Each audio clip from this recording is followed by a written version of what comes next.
True story. True story. True story kutoka kwa balozi wa shida. Kuna siku nilikuwa natamani sana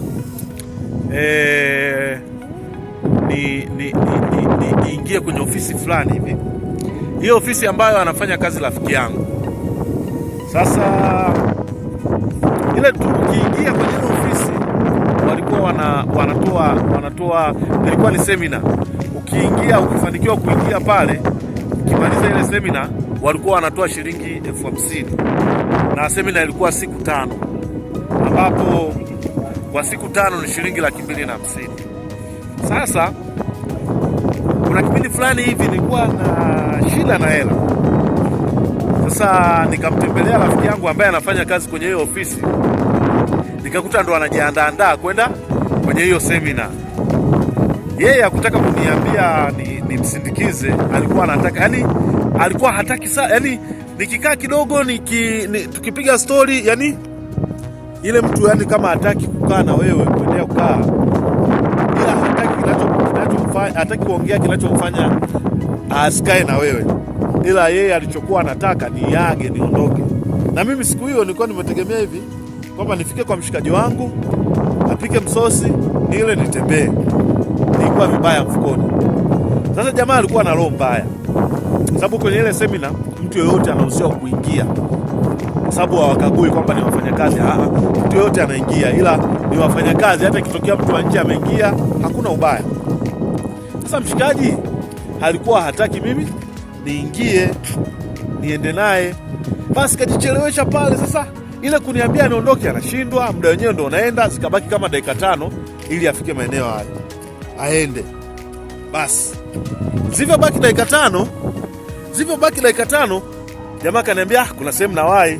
Mimi nikamwambia okay, it's okay, mimi naweza nikakusindikiza twenzetu. Akasema hapana, wewe huwezi ukanisindikiza. Sasa ghafla simu ikaingia. Simu ilivyoingia akapokea simu. Akasema sasa hivi nakuja. Mimi nikasikia kwa mbali 50,000, unataka uikose 50,000. Nikaona hapa kuna jambo hapa.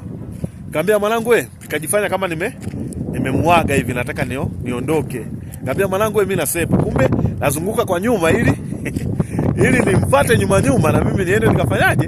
Nikapata hiyo shilingi 50,000. Basi jamaa akapanda pikipiki, alafu mimi sina hata hela. Nikaona hapa isiwe kesi. Na mimi nikapanda pikipiki. Kachukua pikipiki nikapanda, sina hata 100. Basi nikaona anakatisha, nikamwambia fuate yule bodaboda. Anakatisha na mimi nakatisha. Mwisho wa siku tukafika pale. Mimi bila kufanya kitu chochote kile. Nikaona ameingia, tap. Na mimi hapo nikashuka nikaingia. Sasa kimbembe huyu bodaboda anadai hela. Nafanyaje? Nikaingia mle ndani. Nikamkuta jamaa mimi simjui, nikamwambia niazime shilingi 2,000 hapo. Jamaa akanipa, si anajua wote wafanyakazi mle ndani, alafu si natolewa shilingi 50,000. Akanipa 2,000, mimi nikatoka zangu, nikaenda nikampa bodaboda akatembea, mimi nikaingia tena. Sasa kimbembe kilikuja wapi? Yule mshikaji alikaa meza mbali kule na mimi nikakaa huku. Ghafla akaniona, jamaa akawa anasikitika tu. Basi sasa changamoto ilipokuja, ile seminar haikuanzia hapo. Seminar ilianzia jana. Na jana kuna vitu walikuwa wameshaviongea, na hairuhusiwi mtu kuingia kama yani ilikuwa katika mazingira fulani hivi uweze kaingia kama ukuhudhuria seminar ya siku ya nyuma. Yani na maana walioenda hiyo siku ya jana na leo wanaenda hao hawezi akaenda mtu mwingine. Alafu jinsi nilivyoingia ilikuwa hata ni ngumu kunishtukia, kwa sababu si walijua ni mtu hapo. Basi kuna swali niliulizwa. Nikaulizwa hivi, hiyo 50,000 tuliokupa umewapa nani na nani? Sasa mimi sielewi. Kumbe bwana, zile hela, yani sehemu niliyokuwa nimekaa sehemu ambayo nilikuwa nimekaa ni sehemu ambayo tayari wamegawa hela. Na hela walikuwa hawagai 50,000, walikuwa wanagawa ni 1,500,000. Umeona? Kwa hiyo kwenye 1,500,000 unachukua 50,000 unampa mtu mwenye uhitaji, alafu unakuja naye pale unaongea mbele za watu. Aise, unajua kuaibika.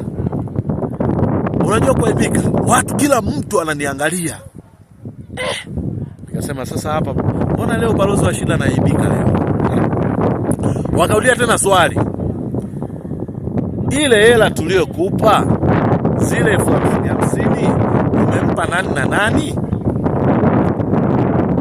Nikasema hivi, nimeziacha nyumbani.